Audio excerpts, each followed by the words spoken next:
Great. So welcome. Welcome to the FIGT Research Network webinar on Third Culture Kids of the Global South, Childhood Mobility in Post-Colonial Asia and Africa. In this session, we're going to talk about a great, interesting topic that a lot of people don't think about when it comes to regional differences, when it comes to the TCK experience.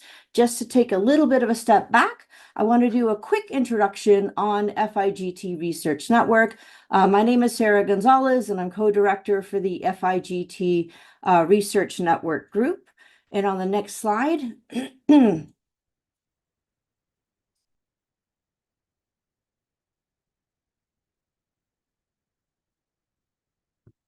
so the goal of the FIGT Research Network is really to cultivate, support, disseminate credible and rigorous research pertinent to families in global transition. It is one of the few locations where researchers and practitioners, consumers of research, can actually connect so that research that's going on in the field can actually make a difference when it comes to developing support programs for organizations that are sending their expats abroad.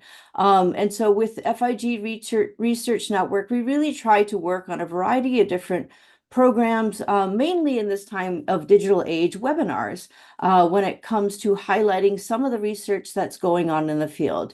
And so in the next slide, some of the webinars that we have hosted in the past include Third Culture Kids, the history and future of the term and research. Do class differences matter for the TCK experience? Children of Deaf Adults, CODA, as Third Culture Kids, as well as a few other topics. These are webinars that we've been doing over the past couple years.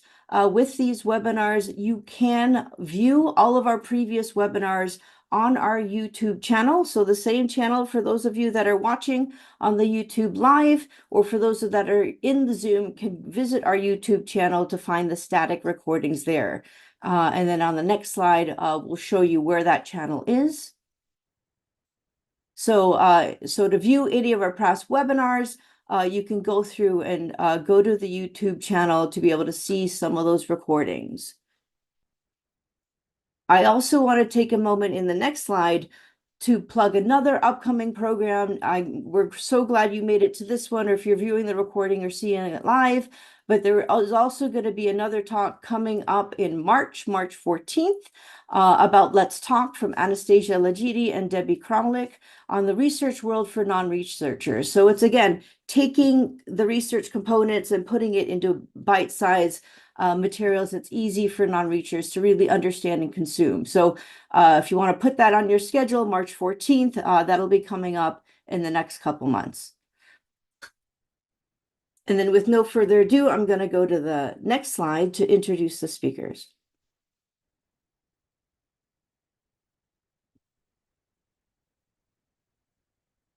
And so with the speakers, we do have Danau Tanu here, as well as Pradeep Rajendran, to talk about third culture kids of the Global South. For the emails that had gone out, a lot of you had received the bio information, but I'll go ahead and pass it over to Danau to start the session.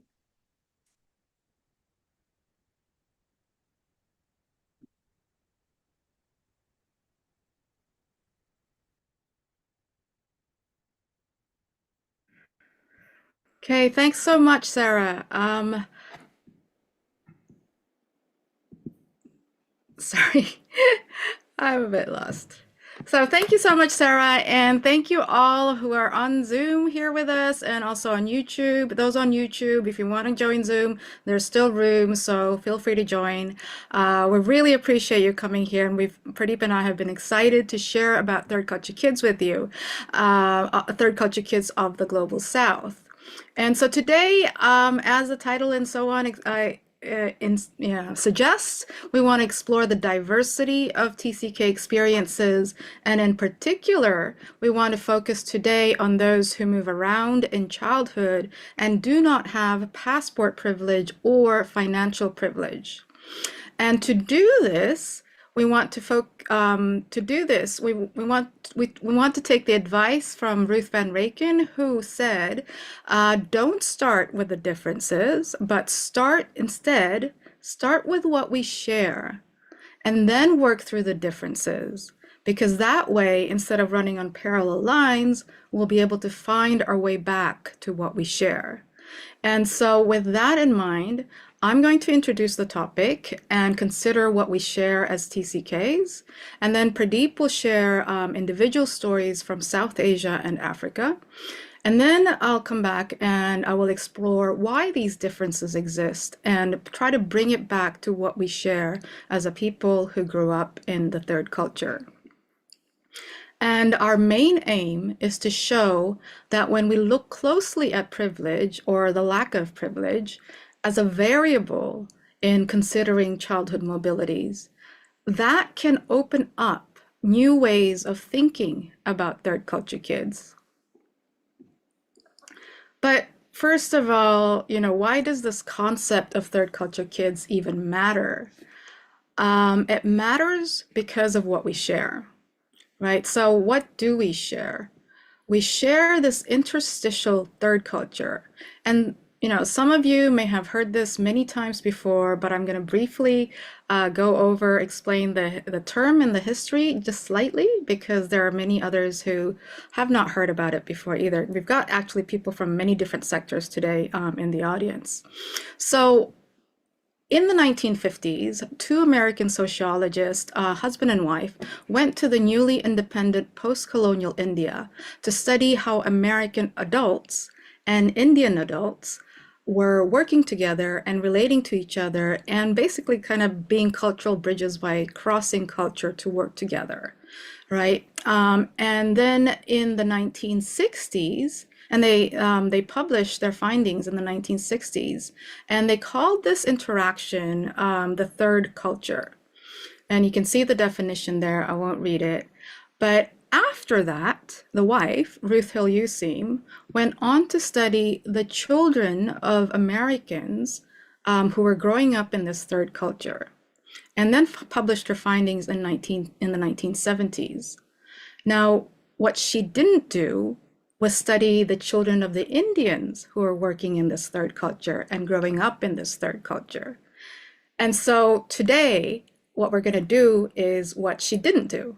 We're going to focus on the Indian children, or the children of the Global South, who Ruth Hill Useem left out in her original study on third culture children. Anyway, after the Useems published about third culture, maybe two decades later, a missionary and an adult missionary kid, so David Pollock and Ruth Van Raken. I think Ruth Van Raken is here with us today, but they continued Useem's work on the American children's of the third culture, and then from there expanded on to include others. And I'm just going to read out, so that we're all on the same page, read out what the definition of third culture kids. They originally defined third culture kid, or TCK, as a person who has spent a significant part of their developmental years outside the parent's culture. Now, the TCK frequently builds relationships to all of the cultures while not having full ownership in any. And although the elements from each culture might be assimilated into the TCK's experience, they don't, into the TCK's life experience, the sense of belonging is often in relationship to others of similar backgrounds, so other TCKs. And want to note that this is the diagram that they have in the book. It's not this one. I just want to clarify that. It is this one. Right? And the key, and this is important, this difference in diagram is important because the key is the interstitial culture, or being in between. And by acknowledging this interstitial culture, what it does is it creates a space for people who don't fit into any rigid identity boxes, or a hole in this case. And they don't fit into any rigid identity boxes that are clearly defined and whose boundaries are like preciously guarded. And what it says, what this third culture says, is that it's okay to be mixed or to feel mixed. And it's not just about being mixed, but it's also about being comfortable with being mixed and being in between. It's like being comfortable with not being that or this, but also both that and this, different cultures, right? And it's basically about being comfortable with a sense of ambivalence. And because of this third culture concept, because of this comfort with ambivalence, because of this, I believe the third culture, not just me, a lot of people, but the third culture is a powerful tool to counter the dangers of the single story, as we heard about 15 years ago in a TED Talk. And so that's the background of it, right? And I feel this is a very powerful tool. And so far, there's been a lot of research studying childhood mobility. But today we're going to focus on the research done that engages with the term TCK. And within that research, the ones that engage with the term, as we already said, they've talked about American expat kids. And then later on, some people looked at European TCKs and then also Japanese expat kids, TCKs, and Korean TCKs. The Japanese ones sometimes use different language. They call them returnee students. But more recently, as you saw the Japanese translation to the TCK book, that research and the research that uses the term TCK have kind of started conversing with each other, right? And then apart from that, we also have, like I did research on Asian TCKs going to international schools, and we've looked at that. But on the most part, all of this research so far that focus on TCKs who have financial privilege. And what that means is that even though the co-author of the book, the TCK book, Ruth, I think when she traveled and repatriated from Nigeria, where she grew up, to the US, she was on a ship. But today, the recurring image that we have that's associated with the term TCK is of expat kids with passport privilege, feeling at home in airports, getting on airplanes to cross international borders. And these borders are, those that have been left behind in the aftermath of colonialism. And this matters, right? And so today we want to think about, when the conversation is like that, who is left out of the conversation? If we start looking at TCKs from the global South, will our image change? When we hear those stories, what will we find? So that's sort of our starting point. So these are the questions that we kind of want to explore today. What does mobility look like for children from the global South? And how does it impact them? And how do the legacies of colonialism impact those from post-colonial countries or TCKs from post-colonial countries? Also, are there new ways of thinking about mobility in childhood, of moving in childhood, that takes these privileges into consideration? So let's work through the differences now. Who are we looking at today? Specifically, we're looking at children of working class expats and children of refugees who are transiting, and also children of missionaries. Now, to be sure, these are not new categories of people. I believe they've been included in the TCK book. But what we want to do today is, how can we go further with what we know, right? Are there new ways of thinking about experiences from the global South? And I'm going to talk very briefly about the first two categories there. And then Pradeep is going to come on and share more, go more in depth with individual stories about the third group.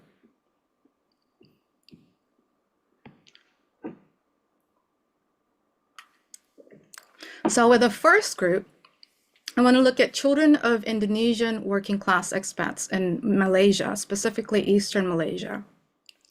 And this is not based on my research. It's based on Catherine Allerton's research. And I forgot to mention that all the slides, I'm going to upload it to the event page on my website. So don't worry about that. And I'll include links to the research that I mentioned in this webinar. So Allerton talks about these children of Indonesians working in Eastern Malaysia. And, some of them are factory workers, construction workers, domestic workers, and so on. And so they move because of work. But in their particular, among the children who she saw, the parents aren't able to sponsor their visas, the children's visas, right? So they're sort of there illegally, and also they struggle financially. And as a result, a lot of them, they have a home, but it's not really a home. It's kind of like a makeshift home. The parents don't invest in their homes, don't buy furniture, because the parents are trying to save up to send back to Indonesia or to bring back money to Indonesia later on. And so a lot of the kids, because of the financial constraints, have very, very, very minimal experience of the home country. Basically, there's no visits home, there's no furloughs, because there's no money for that. And many of them grow up separated from siblings. And sometimes the separation is like 10 years or more, because they can't visit each other. And then education-wise, many do attend Malaysian schools, and while they're attending Malaysian schools, they grow up thinking they're Malaysian, but because they do not have legally sponsored visas, sometimes they kicked out of these schools when the authorities find out. And so then their education is disrupted. And among them, some of them might stay home, don't get any education, or homeschooling is not accessible, it's expensive. Or some of them go to schools that are started up by volunteers who create schools for kids in that situation. But either way, the quality is bad, or not as good as going to a state school. And also, some of them just stay home and watch TV. And or even those who do go to the volunteer schools, when they come back home, a lot of the times they don't leave the house because they're afraid that they'll get caught by the authorities and then get deported and so on. And so as a result of this, these kids are growing up in Malaysia, and like other TCKs, there's a gap between what the parents understand as home and what the kids understand as home. But they don't express it as home. It's more like the parents will always talk about the future as though the future is in Indonesia. Meanwhile, the kids can't imagine a future in Indonesia because they've never really been there. They don't know much about it. And so they imagine a future in Malaysia. And that's sort of like a gap in their understanding of home. And of course, they have identity issues. A lot of the kids can relate better with the Malaysian kids. They can't relate to their siblings in Indonesia because they're growing up in such different environments. And at the same time, because of their visa status or lack of visa, they cannot fully integrate into Malaysian society. And, like other TCKs, there's this loss of relationship and so on, right? And so again, reiterate, they are moving because of their parents' work, but because of the lack of passport privilege and financial privilege, their experiences of educational disruption is quite great, and also just quality of life, impact on family relations and separations and so on. So that's children of working class expats. Let's move on to children of refugees in Indonesia.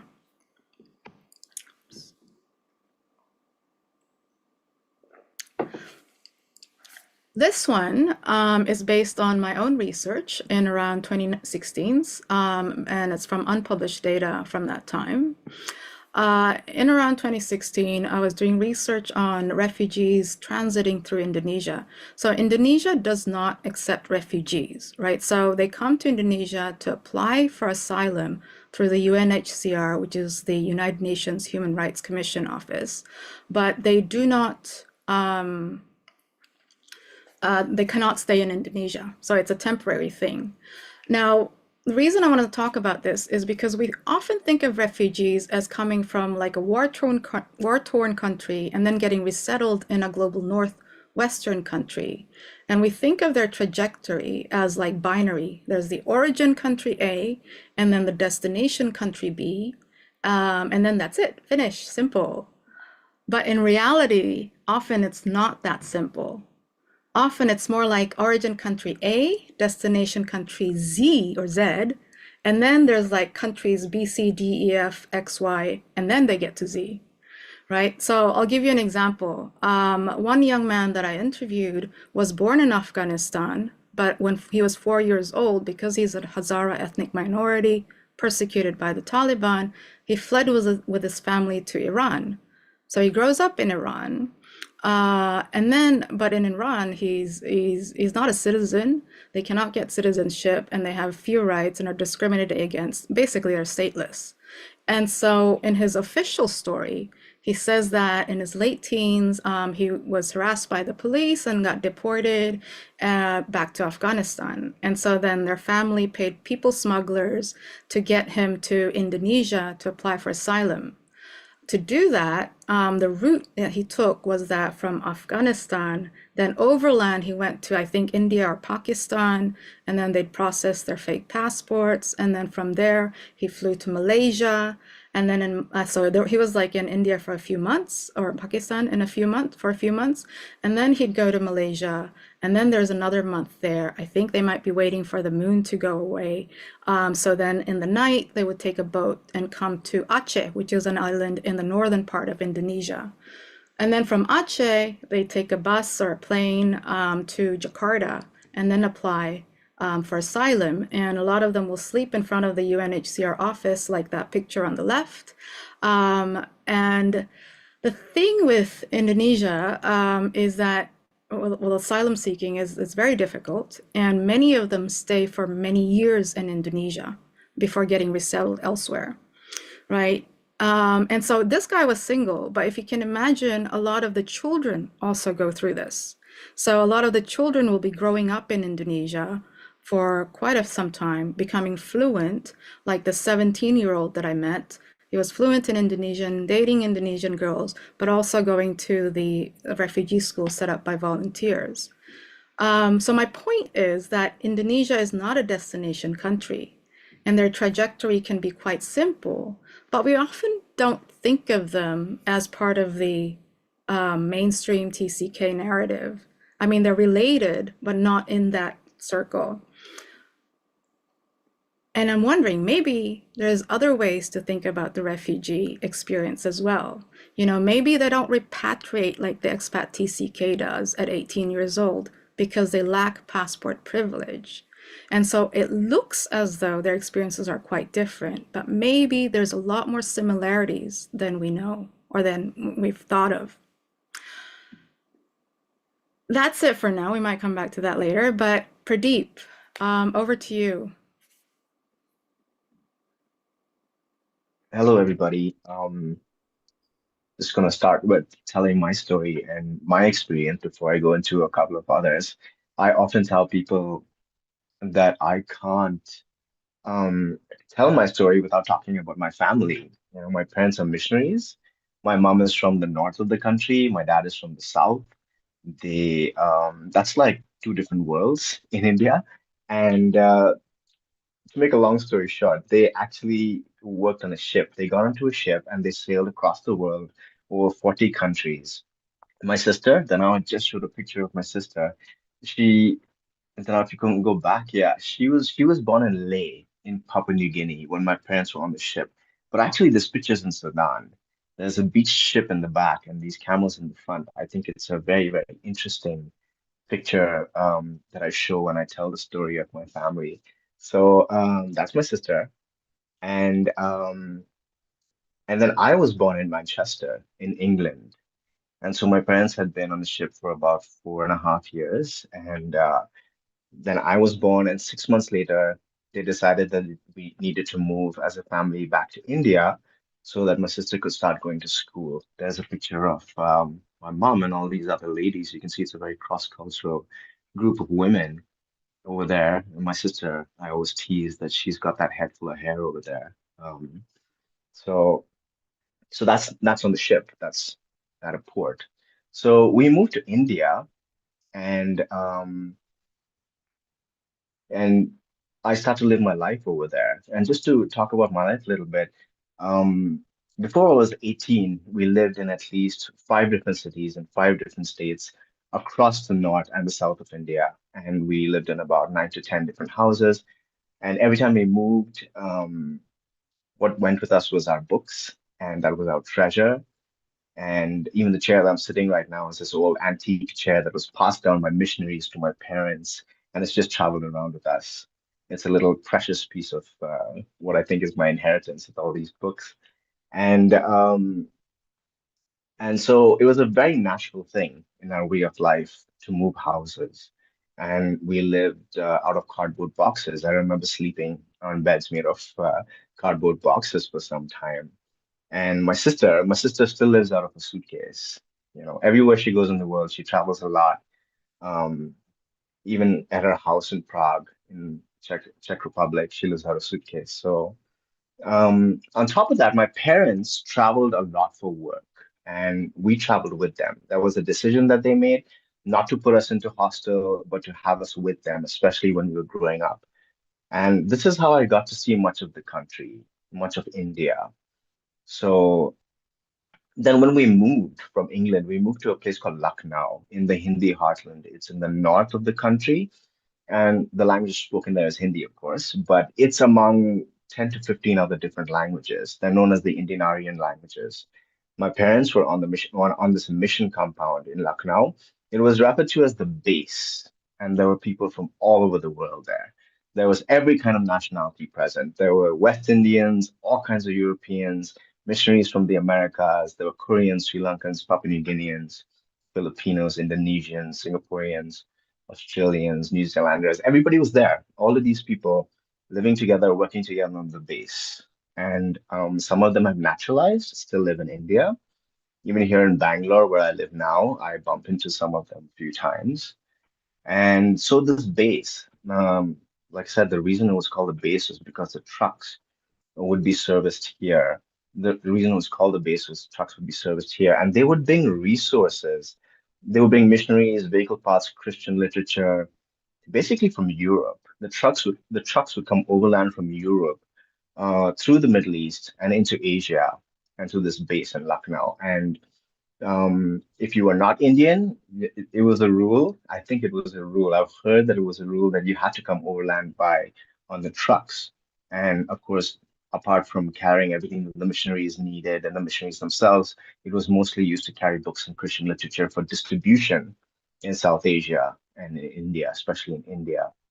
So my life growing up, the first 6 years of my life, was really interacting with these people, this cross-cultural group of individuals, growing up with their kids. And I heard many languages, many accents. I experienced many cultures in one place when I was growing up.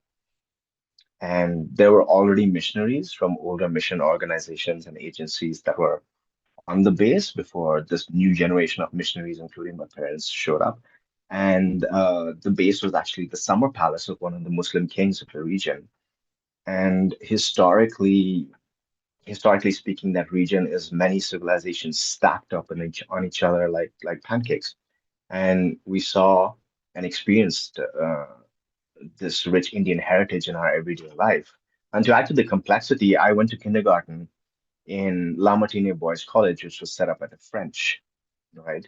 And colonialism was always in the backdrop. It's in our buildings. It's in English. We speak English in India. And so we were there for 6 years. Then my parents relocated to a city called Hyderabad, which is kind of central South India. And it's a different geographical region, right? Um, it's called the Deccan Plateau. And I started to see here also evidence of unfamiliar civilizations that I had not known that were again stacked up on each other, similar to the North. Again, the backdrop of colonialism. And as a child, it took 2 days to travel, not as a child, like as a family, we took a train and it took 2 days to travel from the North all the way to the South. I mean, to Hyderabad. And it was great because it was a train journey. I love trains. I feel like I grew up on trains. That's how I saw the world when I was young. I feel that I feel a sense of belonging when I get onto trains. That's where I feel most comfortable. I feel like I'm home. And it was an interesting time in India when we moved to Hyderabad. We were still considered an underdeveloped country, but we were rapidly becoming the largest middle class in the world. We had about 1,000 people crossing the poverty line every day. Globalization was starting to become tangible. We had access to cable TV. Pepsi and Coca-Cola was starting to become available. And what was interesting was that the Indian state borders. So in Hyderabad is the capital city of a state called Karnataka, sorry, Andhra Pradesh. And the state borders are generally roughly divided by the majority language of the region. And the new local language for me to learn at school was Telugu. And the script was very different from anything I had experienced. And although my classmates, the city is known as the melting pot of Indian culture. You've got everybody living there because it's so centrally located. You can access most parts of India from there. So my classmates was very diverse, Hindi, Urdu, but the local language is Telugu, and we had to learn it, right? And from this point in my life, every time we moved, I had to learn a new language, and it became a challenging part of my education, an interesting one, a challenging one. Socially, I was okay because I could speak English, which is the language of upward mobility, but my grades started to drop the more we moved. And I was growing up in India where everybody could do math, but I couldn't do math. And again, everywhere we moved, it was a new school, a new language. Sometimes a class of 8 students to a class about 57 students.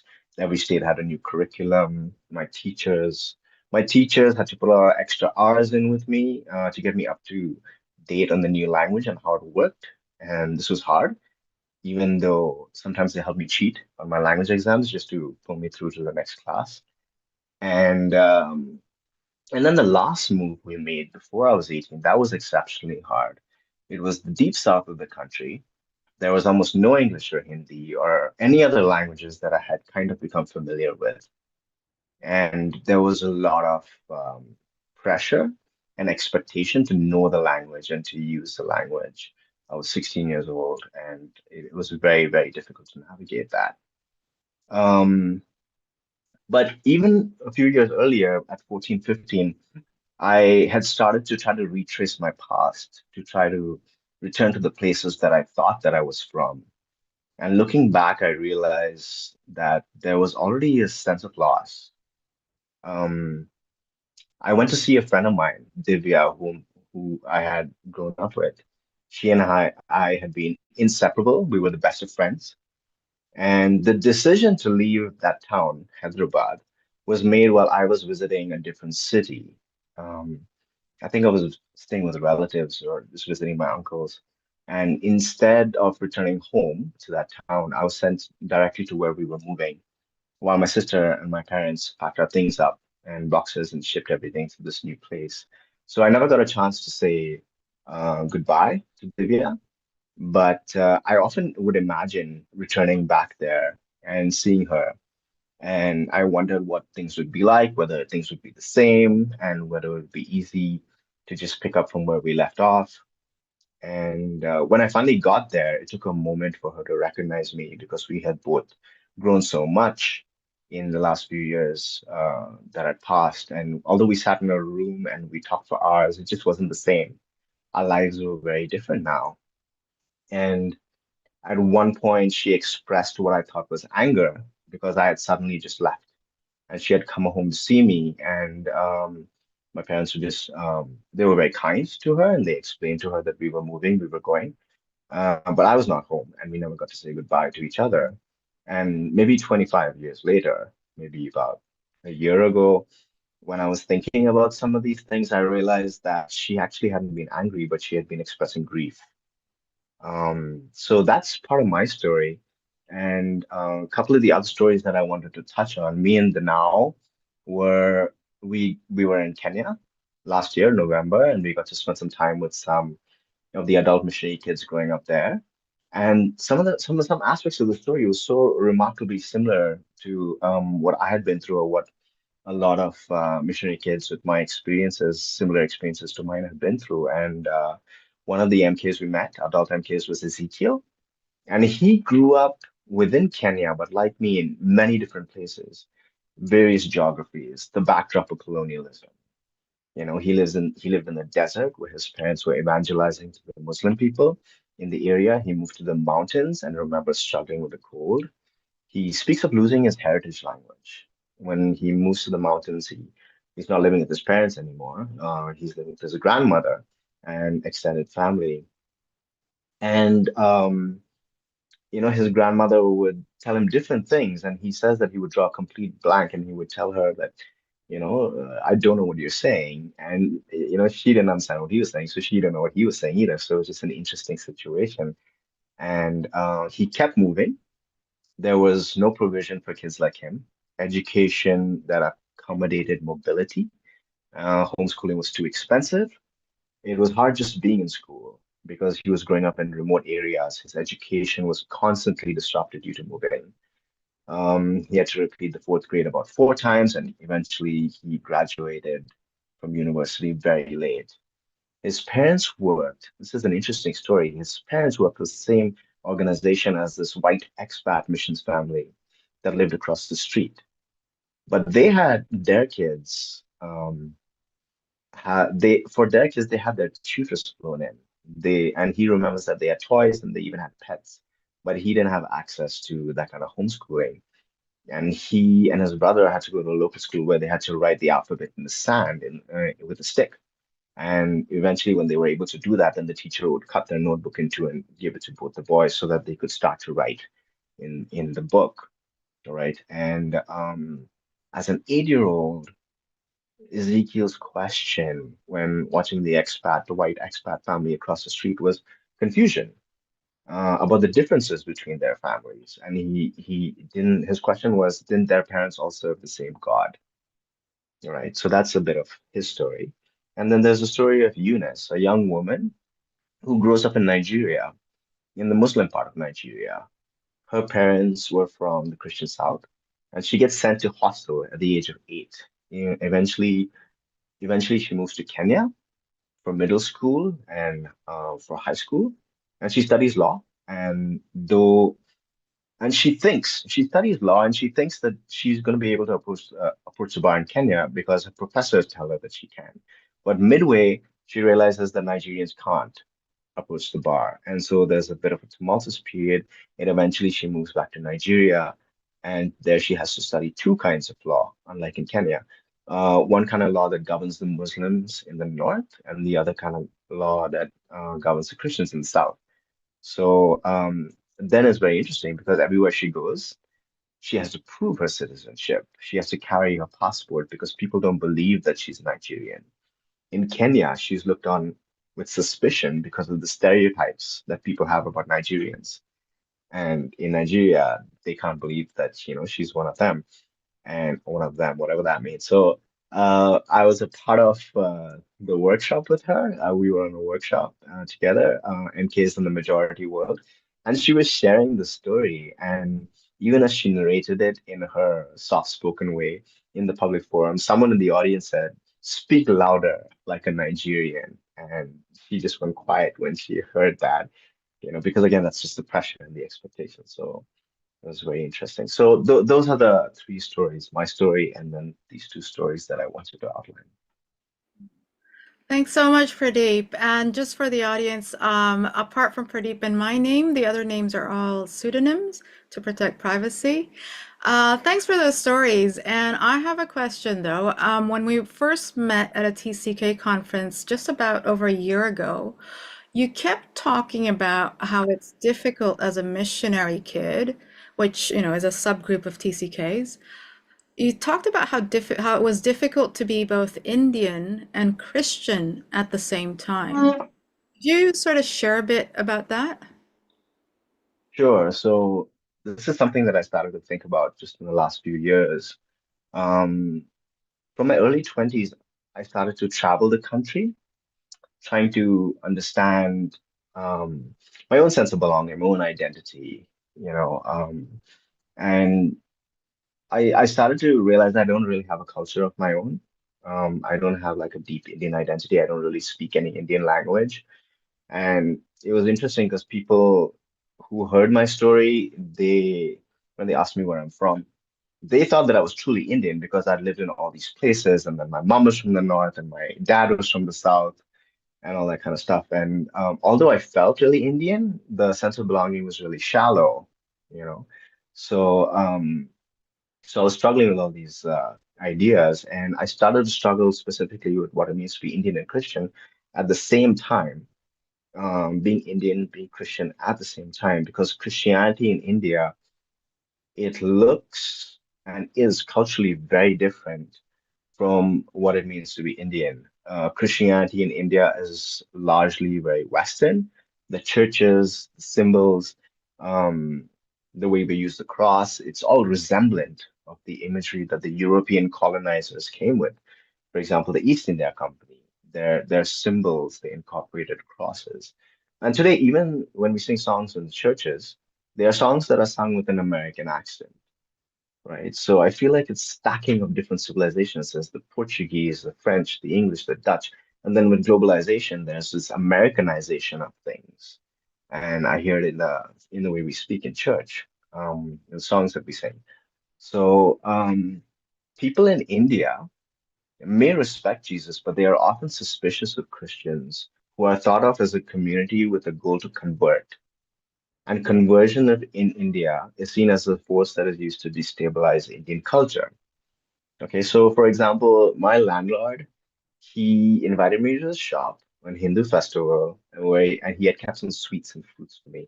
And I was very excited, and I made my way down the hill to go and see him. And then he told me, "Hey, Pradeep, come on in. I've got sweets and I've got fruits, and but don't worry, I've kept it. Uh, I've kept them separately for you. These are not the ones that were offered to the idol, you know." And I was filled with like this deep sense of shame because it's very common that Christians will not accept food that is offered to Hindu deities and gods. And even if they accept it, very often they won't eat it and they'll throw it away and it'll end up on the top of the garbage heap for everybody to see. So for me, that's a rejection of relationship with people. So that was problematic. And then what's funny is that in India, if you go to any restaurant, it's very common that the first food that's made in the day, and by meaning all the food that's made through the day, is offered to the god. And there's a picture of the god, or there's an image of the god, a statue, and the food is taken on a plate and it's kept in front of that god, right? So, and everybody comes to these restaurants and eats, Christians, Muslims, Hindus, it's just life, right? So it just seems like it just doesn't make sense to me. So the lines start to blur, and I don't tell people that I'm Christian because again, it comes with the connotation, oh, it's a European religion. You know, Jesus is seen as like a white person. The images of Jesus are a white person with blue eyes and blonde hair. So, so yeah, that's the interesting dilemma about being Indian and Christian at the same time. Thanks so much. We're 45 minutes in, so I'm going to try to get through the next section a bit more quickly. Thanks so much, Pradeep. And so now you've heard the stories about the children of working class expats, otherwise known as migrant workers, children of refugees, and children of missionaries from the global south. And some of the themes might sound similar to TCK stories from the global north, like the cultural hybridity, feeling in between, the pain of separation, and so on. And then there are some themes that might be different. Now, I want to kind of take this conversation about the intersection of privilege and the TCK experience a bit further. So in the beginning, I talked about how, I said the youth teams only studied the US Americans and did not study the Indian kids of the third culture. So what we want to do is like ask, how do we differ in the way we experience this third culture based on whether we have privilege or not? And keeping in mind, privilege can be financial privilege, passport privilege, cultural privilege, linguistic privilege. And so Pradeep has already mentioned a bit about, what the mission culture is like and what, how Christianity is a bit seen as being westernized and so on. And now I want to share us about a keynote that I heard, that we both heard actually at a recent conference for missionaries in Kenya. During the keynote, a Korean missionary who I think has lived in Kenya as for about 18 years as a missionary, She talked about trying to integrate into this international mission community, right, or a mission culture. Basically, as Pradeep said, there's all people from all over the world, and it's very international, and yet, so it's a third culture space, basically, with people from different cultural backgrounds coming together to work across culture, right? But this third culture space is not actually neutral. And in the case of this Korean missionary, for her, this third culture space felt very westernized and Anglophone. And so she says in her keynote that in the beginning, her English was not very good. So it was stressful for her to socialize at events in this community. She says for everybody else it was socializing, but for me it was work, because she had, she says, I'd speak English from Monday to Friday, and that was hard enough. And then to have to speak English again on Saturday is just so stressful. And so what she would do is during the week try to avoid getting invited to these social events. And as a result, people thought that she was, not interested in socializing, maybe a bit aloof, maybe a bit arrogant, and so on. And she talks about how it was painful to be misunderstood in that way. And I'm hearing this story in the audience, and then I find that my tears start rolling down my face as I hear this story. And the reason was because the story was identical to the stories of many Asian kids going to international schools, including my own story. And so whether it's a mission community or whether it's a community of privileged international school, quite often these cultural dynamics are very similar, right? And it's not always an Anglophone dominant culture. It could be some other dominant culture. But the point is that third culture spaces are not neutral. And so whether we have cultural privilege or not in that space, in other words, how close we are to the dominant culture of that third culture space, can have a huge impact on how we experience the third culture.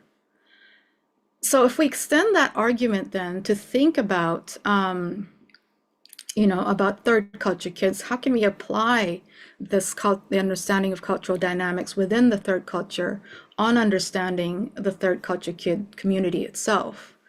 Can we look at the intersection of privilege and the experience of childhood mobility? What happens when we think of privilege as one variable among many of childhood mobility or of the experience of the third culture? And we've already talked about, this one. So we've already talked about what we share, interstitial culture, and then the differences, why do these differences exist, right? We've talked about how financial or passport privilege can impact the experience of mobility in terms of living conditions, mode of transport instead of airplanes, buses, education, and also geographic mobility. But what we haven't talked about is the timeline of mobility. How does privilege also impact, or the lack of privilege, impact the timeline of mobility? And the thing is, the third culture kid concept within mobility studies is actually quite unique because it already does talk about time, in the sense that it talks about focusing on mobility in childhood. And this is actually not very common because a lot of research tend to focus on adults. It's adult-centric, right? So in that way, time is already sort of incorporated into the third culture kid concept, but not in terms of timeline of mobility. What do I mean by that? So for example, if we consider, the American expat TCK, they have passport privilege and financial privilege. And some might move once, some might move several times during childhood, but there is always like visits home and furloughs. And just to be clear, I'm talking about TCKs in the last 20 years here. And commonly they would repatriate before 18 or around the age of 18 for college. Compare that to, say, a TCK who is privileged, but not from the West, okay, not Anglophone. let's say a Korean or Japanese TCK who has passport privilege, and by passport privilege, I mean they come from a country with stable political conditions and strong economy. So those TCKs, or for example, elites from the global south, right? So we could have a global south passport, Indonesian, Nigerian, so on, but maybe you're from the elite class or upper middle class. They might attend international schools, have very similar moves as the American expat TCK, with a slight difference in the timeline. So the Koreans and Japanese, a lot of them would move back to Japan or Korea for university. So they would repatriate and go to university. Some of them might move to the West for university. Among the global South, many would move to the West for university because they can afford it, or if they can afford it. So that's two examples. Now the third one, let's look at TCKs without passport privilege or financial privilege. What does that look like? We've already talked about the working class expat families. They might move geographically once, probably not very often. No visits home, no furloughs, and they might repatriate. Not sure from that research from Allerton, when they would repatriate. As for refugee families, they might move multiple times, but again, no repatriation, but not because they don't want to, right? The desire to repatriate is strong. And if we look at diaspora literature, a lot of it is about this deep nostalgia for homeland and a longing to return or belong, right? But the repatriation might be in future generations. They may never repatriate in their lifetime because of the condition in their home country, right? So now we see that the timeline of mobility gets a bit extended. What about, let's throw in colonial indentured laborers in there, and this is the story of my father's family. So my grandfather moved from a part of China to Dutch East Indies, which is Indonesia now, and in the first generation. And in the second generation, I think my father was already 40 years old when he finally visited China. And so again, like the timeline of mobility, the repatriation might be in the second generation or the third generation. It kind of gets extended. And this is like the story of many diasporas. And one of the example of a diaspora is V.S. Naipaul, who is actually one of Pradeep's favorite author. Can you kind of tell us a bit about what he thinks about belonging and why you're drawn to him? Um, do you want me to tell you why I like him, or do you want me to tell you about him? Let, Um, let, Okay, so let me tell you a little about him because of people who might not have heard about him. So, he is an Indian writer. I'll try to keep it short.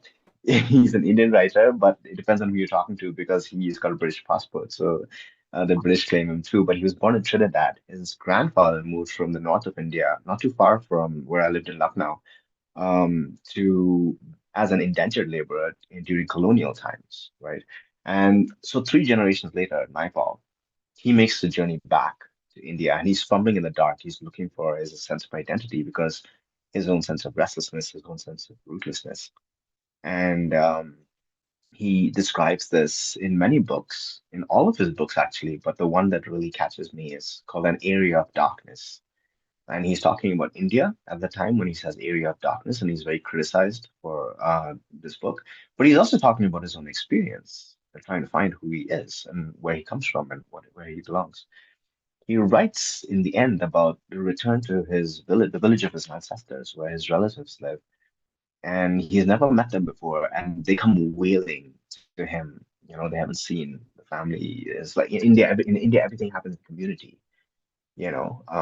It's like if there's a baby born, it belongs to the village, right? So they come wailing to him, and his descriptions are comical and awkward.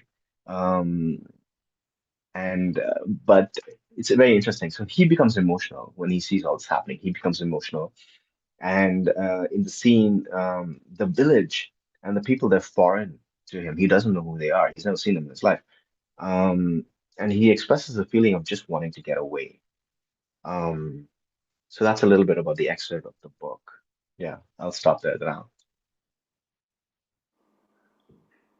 Thanks. So I wanted Pradeep to share that to say, sometimes the timeline of mobility might extend span over several generations, but still this sense of loss of belonging and so on can remain, right? Like the TCK, and I think this is why Pradeep is so drawn to V.S. Naipaul and other authors like that. And so, kind of want to throw in this idea of, maybe diasporas are a bit like TCKs without privilege, right? And on the flip side of that, is it possible to think about TCKs as a diaspora? We and this idea of TCK as a diaspora, actually, I didn't come up with it. As you can see there, it's inspired by Dr. Richard Pierce. I don't know if he's in here today. He might be. And you might think he sounds familiar. That's because he presented at FIGT Research Network before, and he's done work on international schools as well. But he kind of suggested this idea, and initially I thought, how does that work? And it actually took me a couple of years to kind of think through it and I guess conceptualize it, right? But just to be clear, so traditionally, the idea of a diaspora, they're defined as this like large group of people who share a cultural or regional origin, but are living away from their traditional homeland. And so you might be thinking like, why would TCKs be a diaspora? They're so different.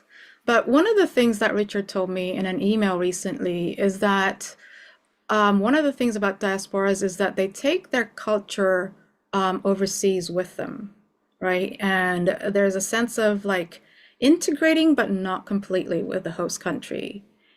And if you think about it, that's a bit similar to like having the American club overseas or Japan club in Jakarta, or even these international schools, because international schools were originally created to maintain the home culture so that they can return, so that, people can return home, right? And you might be thinking also, no, it doesn't work because TCKs, their backgrounds are so diverse, and this is why they, but it's despite that they can relate to each other, whereas diasporas are like from one ethnic group or so on. But we talk about the Indian diaspora, but as Pradeep's story, shared earlier, India is not an ethnic group. It's actually very, very diverse. Now, it's a bit hard for me to talk about India because I'm not Indian. So I'm going to talk about my own story, going back to my father's family history. In the first generation, when my grandparents came, they actually identify more with their, either like Hokkien people or Teochew people, Hakka people, my grandfather's Hakka, and these are all very different language groups. So it's China's as diverse as India, as very different language groups, and so on. And when they came to the Dutch East Indies or Southeast Asia, a lot of them would make associations based on those language groups. That's the first generation. But by the second generation, like my father's generation, they no longer speak the home language, but instead they speak Indonesian, and they can relate to each other across the different Chinese groups, across language groups, because of that sense of being Chinese Indonesian. So it's sort of like all these diverse Chinese identities, they come from many different Chinese groups, and they're trying to integrate into many different Indonesian groups because Indonesia is also diverse, to create this new identity or this, interstitial culture of Chinese Indonesian.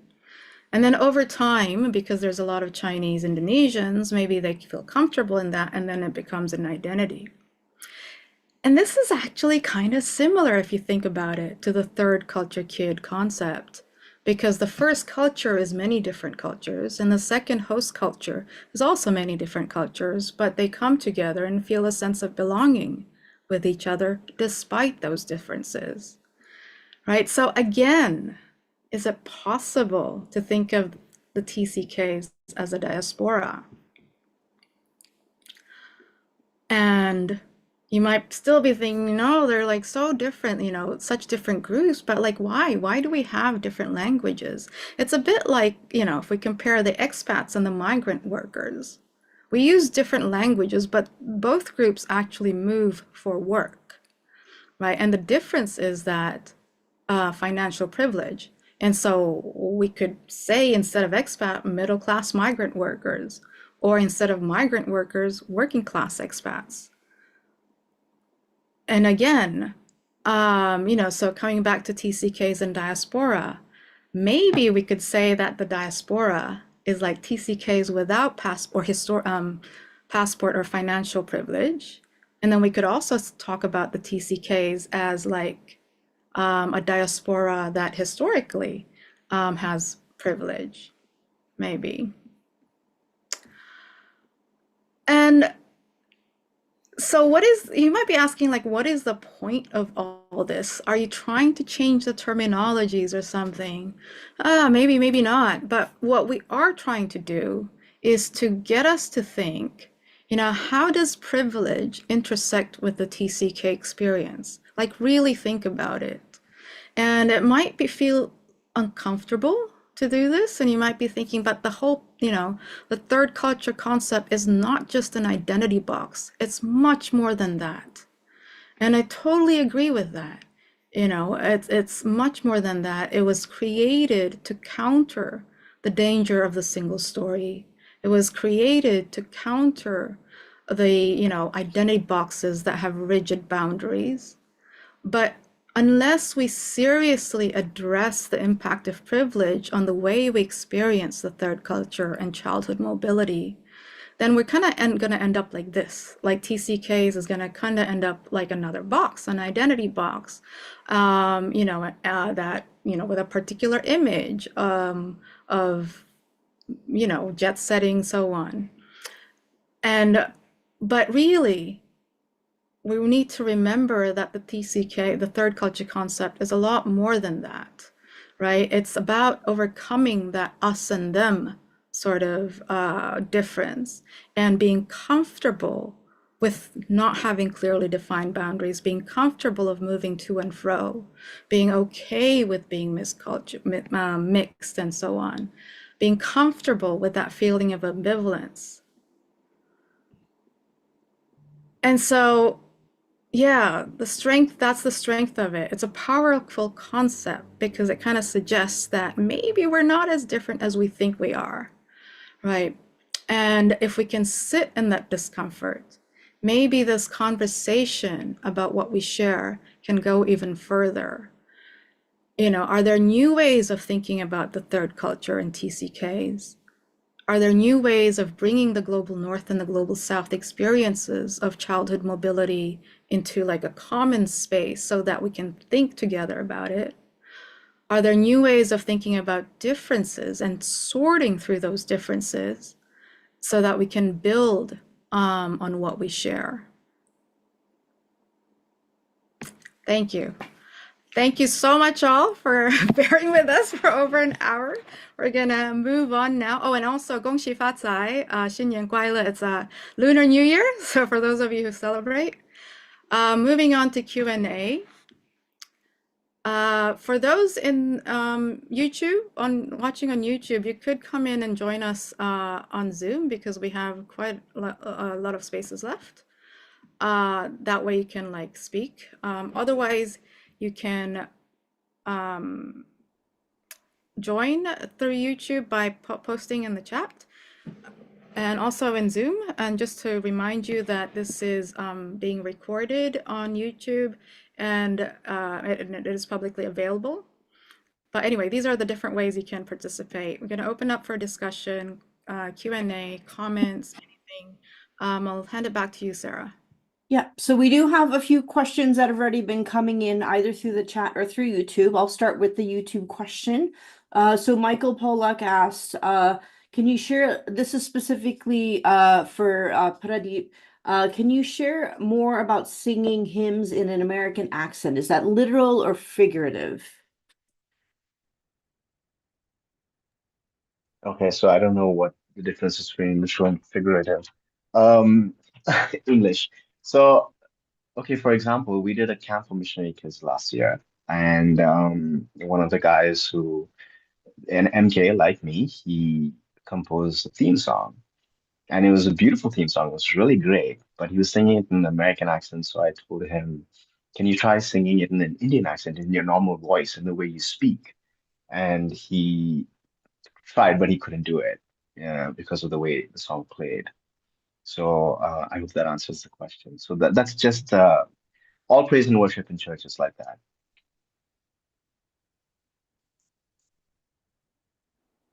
Thank you. We've got Brandon, you've got your hand raised if you would like to unmic and ask your question. Hi, thanks for the opportunity. Is it okay if I speak, or would you rather I just posted it in the Oh, questions? nope, go ahead and speak. You got the Okay. mic. Thank you guys. So my name is Brandon.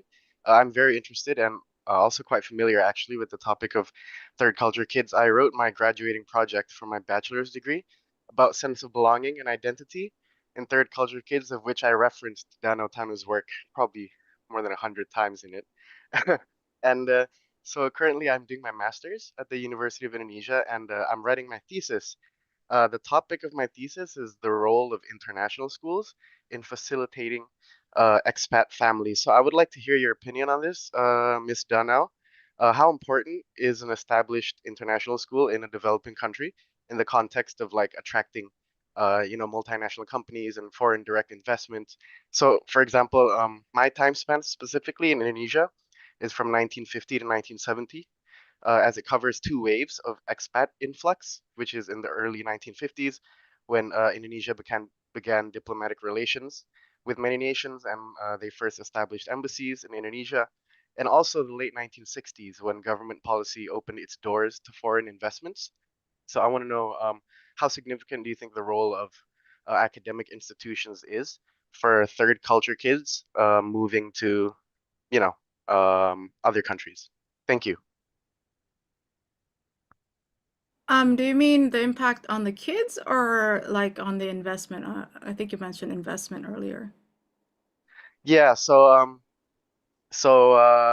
basically, my question is about the kids. Yeah, about the kids. Like, so if these families, these expat families, when moving to these countries, how like do they take into consideration like the available academic institutions? How important is that? Are these academic institutions in like facilitating?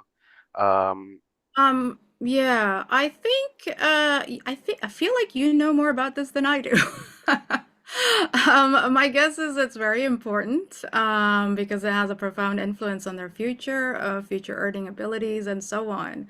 But yeah, it's not quite my area. Like I don't do statistical work and so on. But thank you so much, Brandon, for the question. Yeah, maybe we can have a chat about this a bit later, one on one. Yeah. Would yeah, sorry, I don't know how to answer that. Like, but does anyone have like a comment or question on the theme of the webinar? So there are other questions in the chat.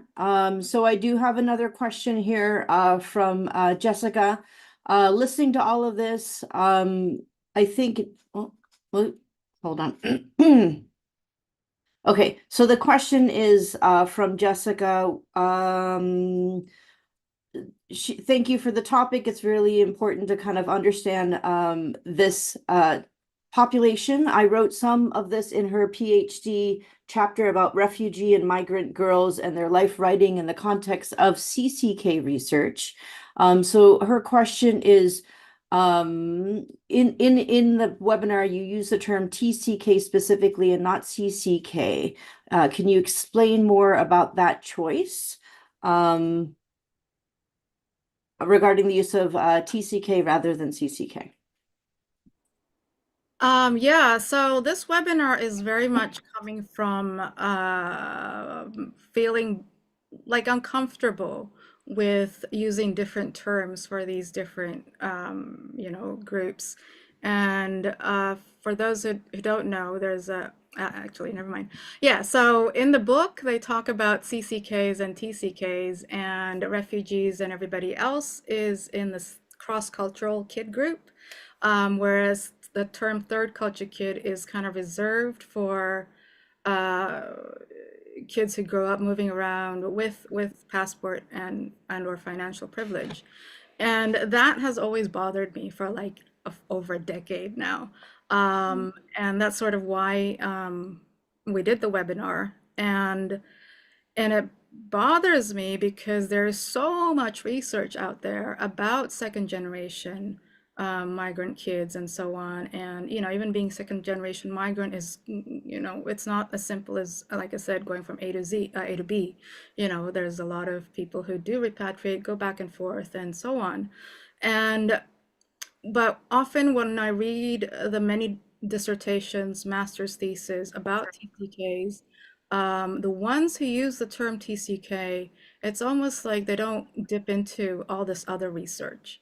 It's like they just look at TCKs themselves, and there's no like cross-pollination, no interest to learn from all this other literature, as though it's just like two completely different populations. But actually, we share a lot more than what a lot of researchers think we do. Um, and what that does for the TCK research is it kind of makes the TCK research unable to go forward in many ways. And sorry, I can't think of an example at the top of my head, but yeah, so it's this like this experience of moving around and feeling third cultured, feeling this ambivalence have existed for hundreds of years because of colonialism and so on. But it's almost that it bothers me that sometimes the TCK conversation acts as though all of that is like very different, or it's similar, but we're kind of like trying to keep the boundaries around TCKs very clear and so on. Yeah, I don't know. Pradeep, do you have something to say about that? Yeah, I was just thinking about B.S. Naipaul, and you earlier asked me why I liked him. And I like him because he writes about his sense of alienation in the backdrop of the post-colonial world, right? And he talks about a sense of identity like being infinite chapters that he's forever falling through. He talks about the essence of what it means to be a TCK, basically, And the fact that he writes about the global South, writes about, basically the beauty and the harsh realities of life in the global South. Um, a lot of it seems to to me, embodies a lot of what the CCA definition is about when I first came across it, when you talk about sense of belonging, right? And so I think Naipaul wouldn't have known about the term TCK, but I think he very much embodied what the essence of being a TCK was. But I think that with the CCK definition, which it's funny because the CCK definition is supposed to be an overarching one, and the TCK definition is a part of it. I think people like Naipaul are just relegated to the CCK definition, like being given a seat at another table. Yeah. Thank you both. I'm gonna craft the second question kind of built of something that you had mentioned, Danau, in regards to second generation. So we do have another question here from Irene in regards to what about secondos, second generation working expats, migrants, for example, the Italian and Portuguese workers in Switzerland, in what category would they fit? Sorry, I'm not sure I caught that. Second generation. So talking about second Yes. generation migrants. I can explain myself. My husband is Brazilian and I am Swiss, and we have worked 14 years in Switzerland with the community of Portuguese migrants. So there has been a wave of Portuguese people coming to Switzerland to work, and their children, they are like the second generation migrant kids. But most of the parents, they are building a house in Portugal, and they are nurturing the dream of going back once going back to Portugal. But like it happened with another migration, a similar wave with the Italians 20 or 30 years before. Most of them had the dream of going back, but then their children, they grow up in Switzerland, they go to Swiss schools, they adapt, and most of the times they marry Swiss people, and then finally they choose to stay in Switzerland. So in Switzerland, often they are called secondos. That's the way people call them, like second generation migrant kids. And what often happens, it's then if each generation that passes, they are blending more into Swiss culture. They always will keep a part of Portugal, of Italian. So, but sometimes it's then funny because the grandmother would only speak Italian, the parents would speak better, and maybe the grandchildren, they won't speak Italian at all, or only a few. And it was interesting because while I was listening to you, it struck me that actually these children, they have all the same identity issues that traditional TCKs have. And I remember I once was at a meeting with other people working with migrants in Switzerland. And I said, actually, I feel that a lot of things that we are talking about here is things I experienced as a TCK growing up in West Africa.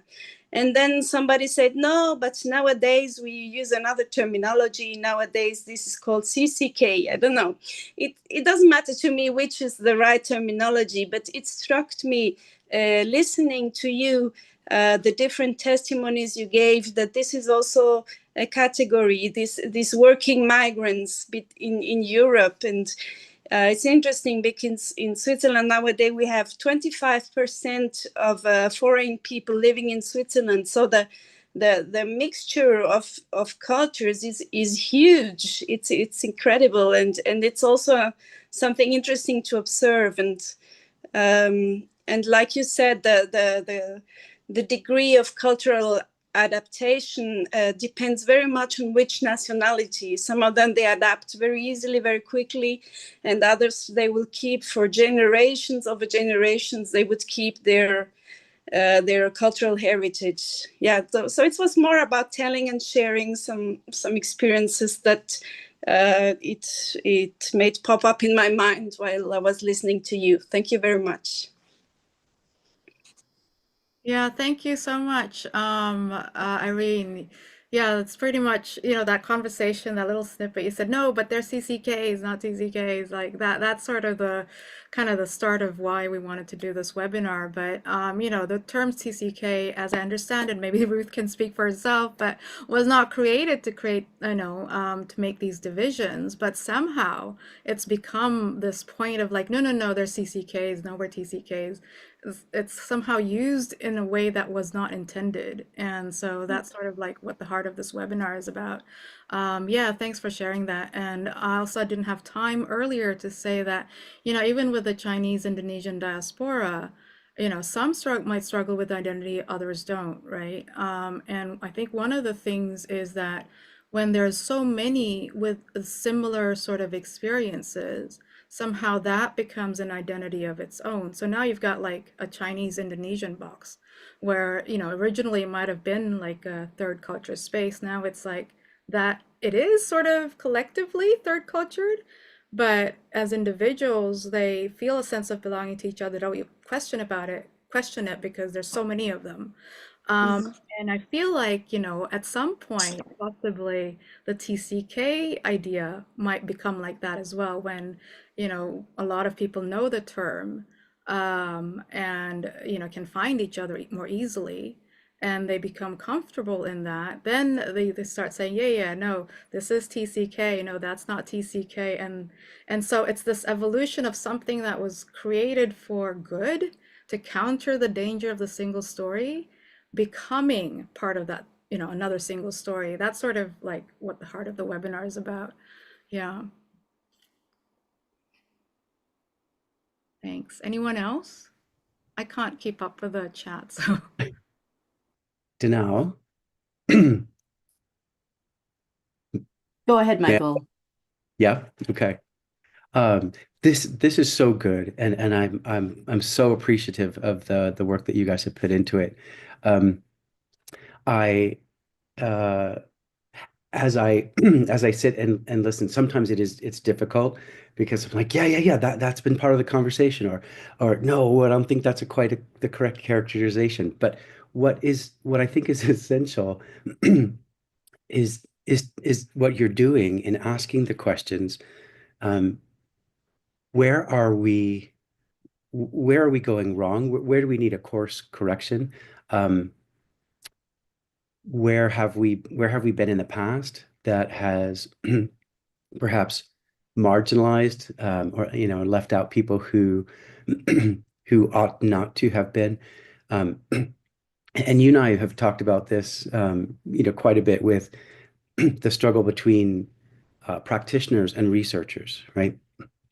That researchers want a defined set and say, well, like, what are the edges? What are the edges? And basically, who's in and who's out so that we can have uh, accurate research, across global boundaries. We as practitioners say, everyone's in, that feels that they're in, everyone's in who has a part of this experience. So I guess my question in this is, I'm wondering if what I presented at the Thailand conference in just miniature begins to resolve some of those questions. And so just to recap for folks at the Thailand conference, I proposed three things that are part of the TCK experience that trying to move away from, it looks like this specific thing. You have to have repatriation. You have to have expected repatriation. You have to have a sponsoring organization. And that's some of the work that kind of came out of Ruth Useem, or the way that path has gone. Well, it's got to be there's got to be a sponsoring organization. So my attempt was to move to the experience that TCK is not a label, an identity label or identity box, but it's a set of experiences. And here are the three that I've identified through research and experience. The first is the developmental years, that it occurs during the developmental years. We used to believe that was just to 18, and we now know that there's a stretch because brain development goes until late 20s. So, and we know that developmentally, ages and stages of that have different impacts, right?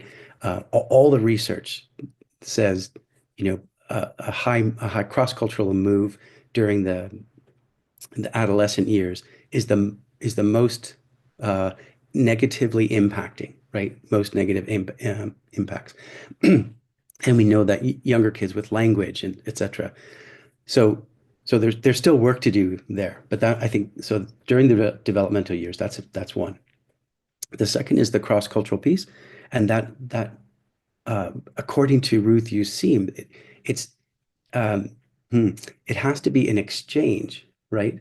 It has to be it has to be a sharing of parts of the society, is what Dr. Useem said, and so I think that there are different cross-cultural experiences that are not exchanging, even in some places that we've considered the typical TCK, world. And I think I hear that in what you're saying with some of the international schools and the imposition of one culture over another.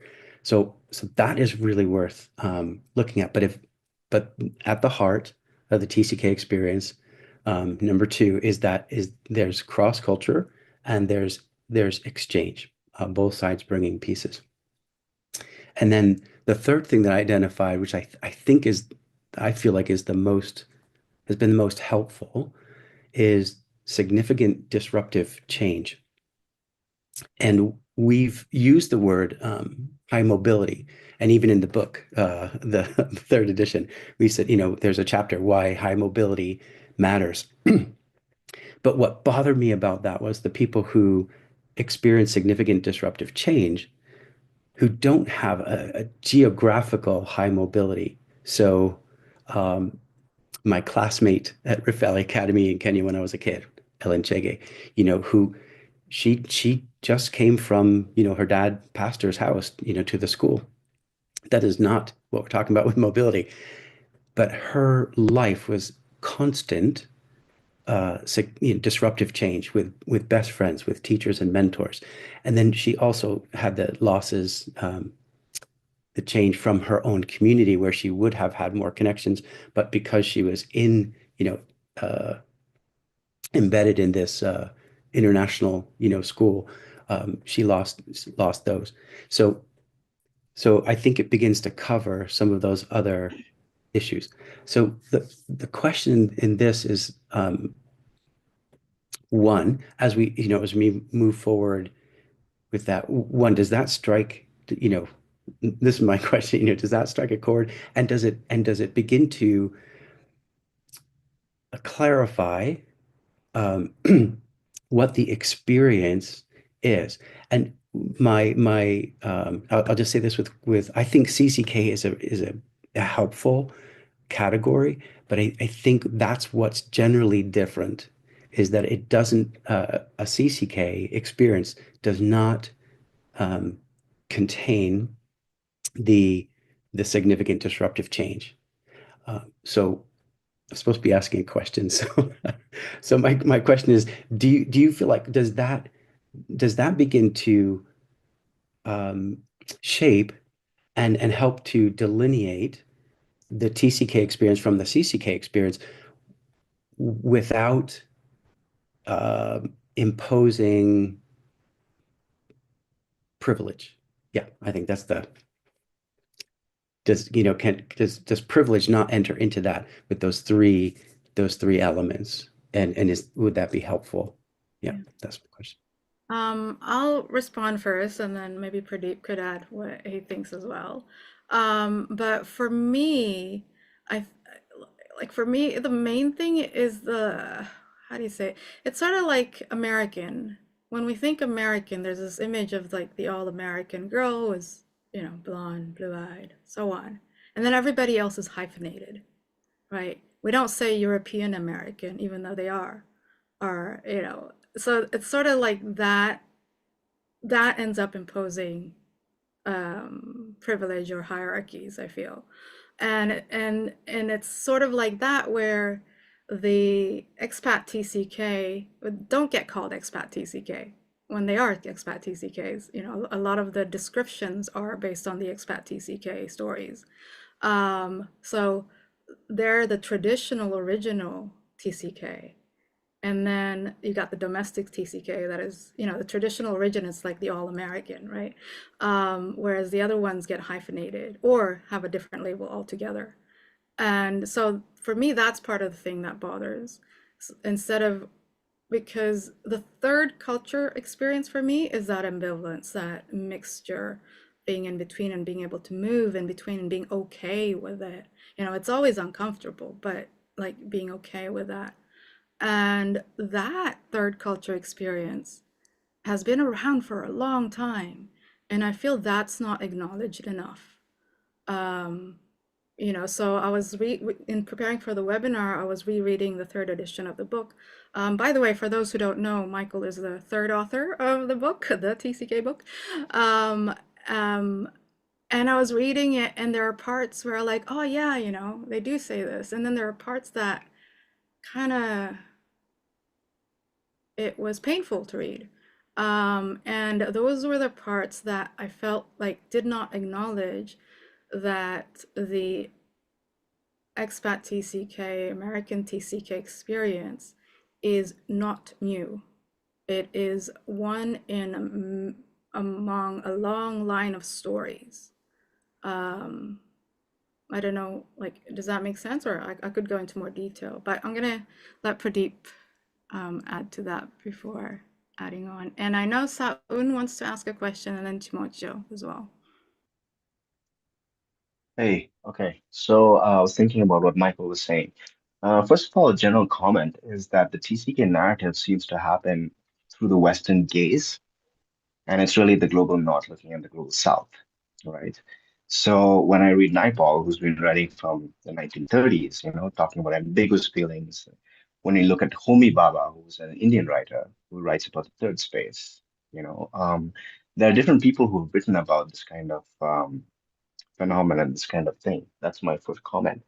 Um, the things that Michael was saying, the three things, I've written them down so that I won't forget and I can keep thinking about it. I was immediately thinking about the Nepali community who is coming into India because of the situation in Nepal, right? So the economic situation. So they're coming here, domestic workers, any jobs they can get really so they can send money back home. So their kids grow up over here, learn the Indian languages, but they also carry their own culture with them. They carry their own culture, they carry their own language. Um, so this also happens with Indians. When Indians go to the West, they carry, it depends on where you're from in India. There's a particular group called the Malayalis. The Malayalis, they'll carry their own cooking utensils. Everybody does that. Every ethnic group in India does that, but I'm just thinking of the Malayalis in particular over here. But to say my points, like people carry their culture with them, but um, there is an exchange. There is sharing parts of the society that happens. So, um, I think my point is that I don't know how much of this, again, to go to the whole CCK, TCK thing, I don't know how much this is either of that. And it's apparently those terms are there for research purposes, that's fine. But in terms of the experience, the ambiguous feelings, and that's something that I am more inclined to think about, when I read Naipaul or when I read from research, of course, Homi Baba. But I'm just saying that again, TCK, very Western gaze. There are other writers who think about these kind of things as well, who are worth looking into. That's the end of my comments. Yes. Thanks. And yeah, so Saun and Chimocho, and we're already 90 minutes over. So after that, I think we should close. But sorry, And Sarah. but before we get to that question, was one comment in the chat asking people to share about their research they've done on the field. So if you've researched certain populations, I'm going to put a Google form in the chat so that you can share what research you've done, and I can share with participants after the fact, just to keep track of all the shares that was going on in the chat, and then we'll go back to the questions. And we will share like a link to all the sources and everything mentioned through the Zoom registration form. So you'll have all the Zoom buttons, but we're going to share it through that as well. So check your email afterwards. Yeah. Saun, go on. All right. Thank you. I know there's not so much time, so I'm going to try to get straight to the point. And please bear with me because this is not an easy topic. But first, just to thank Danau and Pradeep, thank you so much. Listening to your presentation, I feel as a TCK of the global South, if you will, although South Korea, where I'm from, is more in the north. A lot of the stories that I generally tend to feel unseen and misunderstood from a white gaze TCK point of view, I felt more seen in the stories of working class migrant, as well as even the refugee stories. It's the stories where we relate rather than how we define, because I feel the definition comes from our mind, and yet the experience is the experience of the body and the heart and the emotion, and so yeah, I just and the missionary portion was so huge to hear. So there's a lot that's being processed in me at the moment with all the stories that you've shared. And I'm just really trying to be mindful of what is the message that we can take from today's presentation? Because I appreciated your approach to try to bring in this picture of Global South through the intersection of privilege. And why would you guys choose to do that? You know, I keep thinking about it, and I feel that you're trying to point us to see the difference in the perspective. I mean, we use the word white gaze, and we're talking about perspective and the difference in power, and therefore the lived experience, right? And so then there's the experience of the marginalized identity within that cross-cultural experience, and then the experience of the, I guess, if you will, the dominant identity in the world. And in some ways, I feel like what's so interesting about us, the TCK, those of us who experience that life, is that perhaps a lot of us have gotten to, I mean, especially if we're here, we speak English. So already it means we got to experience the Anglophone. So perhaps like we got to experience the both. And, you know, what, as you're saying, like the dominant perspective, we got to experience the white gaze and the marginalized, if you will. And I'm thinking of like, so is it about the timeline? Like if we started from the Global South and moved to the West, is that how the experience is different for the Global South than someone who's born in a Western family and go move to Global South and experience it that way? So these are some of the questions, but like I want to ask you, both of you, the presenters, like, what is the message that you have? So what, you know, like with this intersectionality with privilege, with that lens added to how we see the whole picture of TCK experience, what is it that you want us to take away as we do research, or in my case, it's coaching work, you know, how we share our story?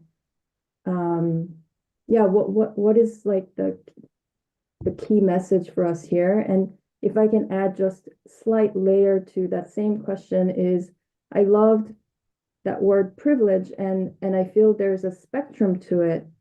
When you mentioned the word legality, you know, you were talking about the migrant workers, like they don't have the passport privilege, and therefore they become illegal citizens in the places where they live. I was curious about, yeah, if there's any research around the impact of privilege, as well as now even further, like illegality of your identity. And also maybe to Pradeep and yourself, like Danau, if you've seen more literature around the illegality when it comes to missionaries' life as well, because that's also, you know, within that framework of religious dominance and power differences. A lot of mission work can be done in countries where it's illegal too. So if there's any literature and yeah, some narratives around that. Does that any of that make sense? It was in terms of literature, at first glance, it seems like there is really nothing, almost nothing on Global South missionary kids. And so it's like an exciting new area of research. With the other ones also, like Catherine Allerton was the first one I've read about migrant worker kids who go with the parents. And there might be more, I'm not sure. But just as a plug, Anastasia, myself, Anne Cottrell, and Ragnhild, we're trying to do a TCK Lit review, like spanning all the decades.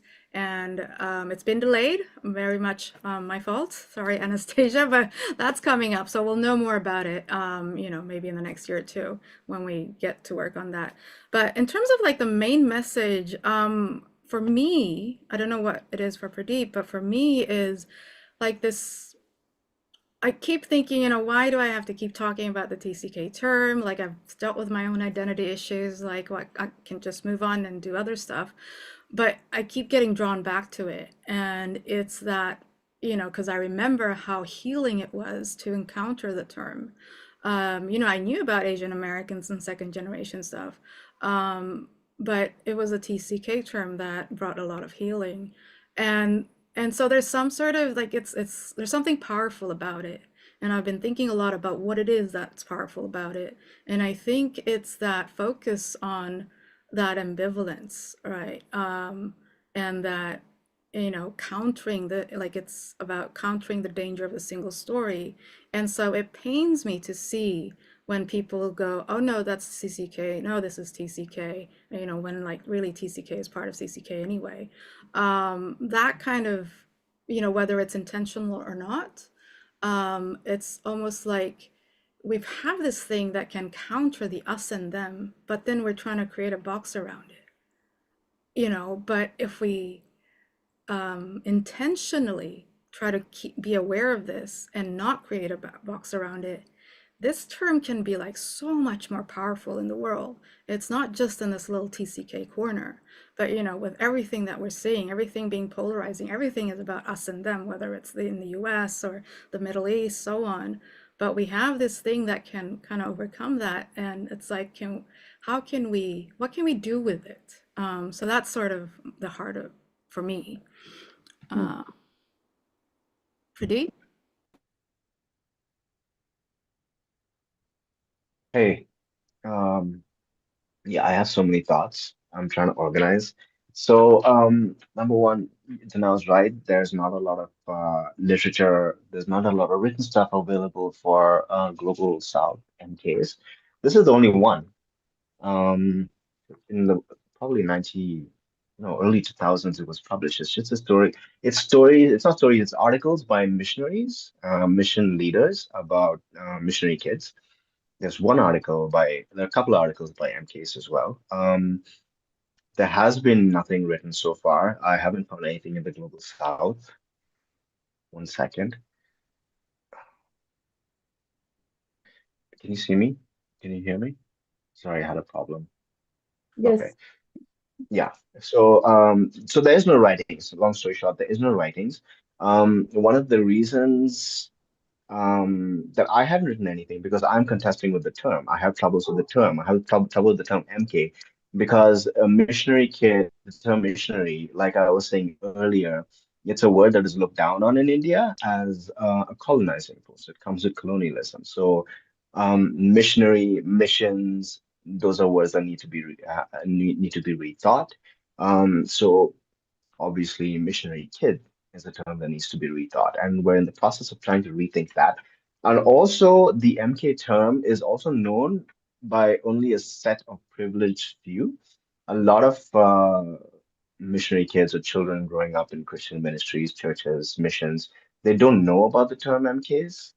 And so there's a lot of work to be done in Christian missions itself about how providing care for missionary kids or third culture kids. And the other point I wanted to make is that MK is often, they say it's for security reasons that they call themselves TCKs, but there's a lot of confusion around that because MKs are not the only TCKs. There are many different kinds of TCKs, and India, a place like India, there are many different kinds of TCKs here as well. So, um, yeah, so there are a lot of problems with the terms, but the conversation in the Global South is emerging.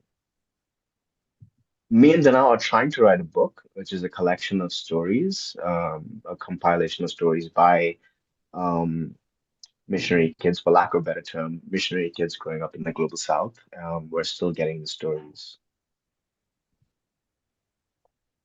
Okay, cool. That sounds amazing. We need that. Thank you. Thank you. Thank you. Chimocho, I guess. So my question piggybacks on the question by Saun.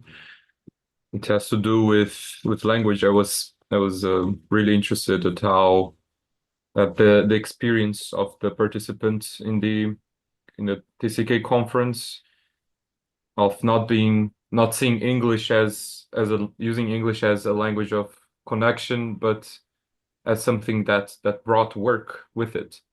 And I feel like there is a lot of TCKs that are simply not aware of the privilege of using English, or how English can be a language that discriminates and that also shows power. I think you also talk about that, right, Danau, in your book.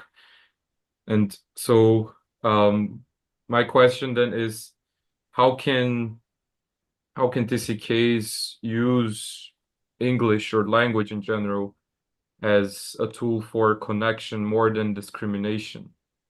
What are some tips that you would give for us who probably have a better awareness of the impact of language in connection, to take some steps we can take so that language becomes a bridge and not a barrier?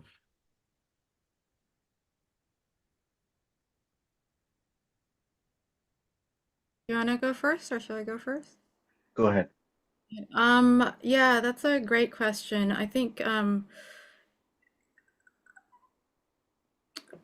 like I've got a lot of privilege, English being one of them. You know, I don't remember learning English.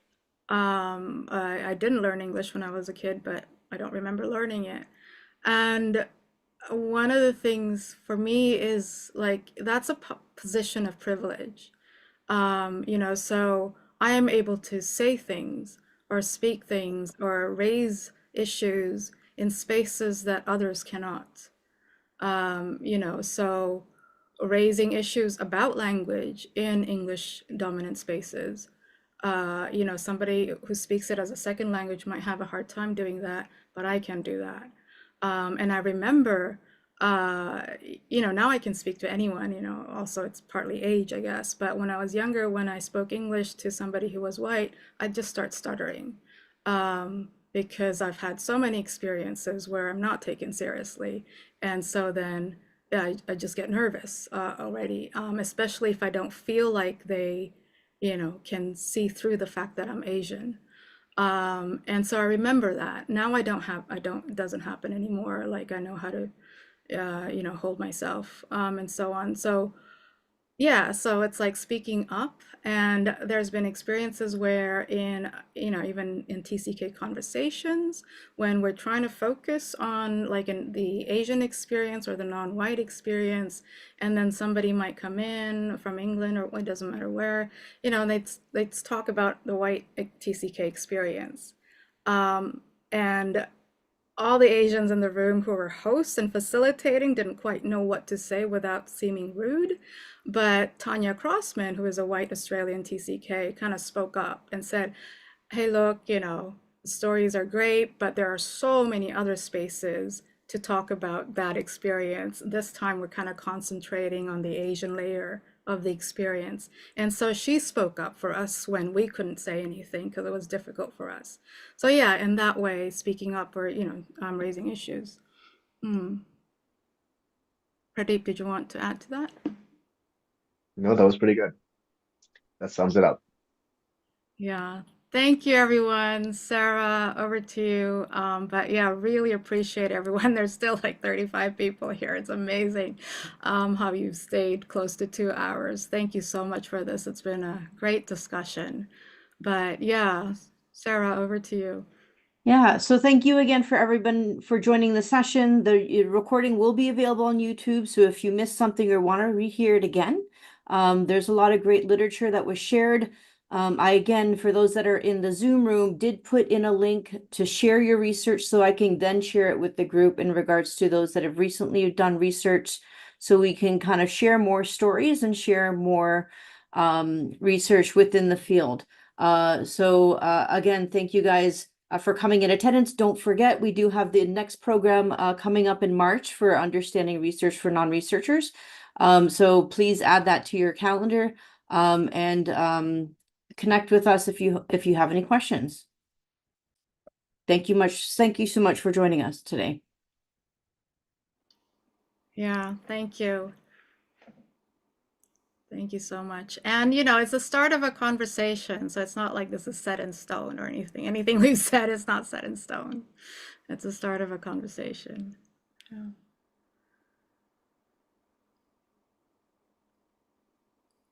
Thank you, everyone. Thank you so much. Bye. Jessica, Alicia, Abigail, everyone. And I'm so happy. Has Barbara gone? Barbara was like one of my favorite writers of TCKs when I was doing my research. Amazing she was here. Yeah. So we can probably stop the Zoom, the stream, but we can keep this Oh, room open yes. for those. How do I stop the stream?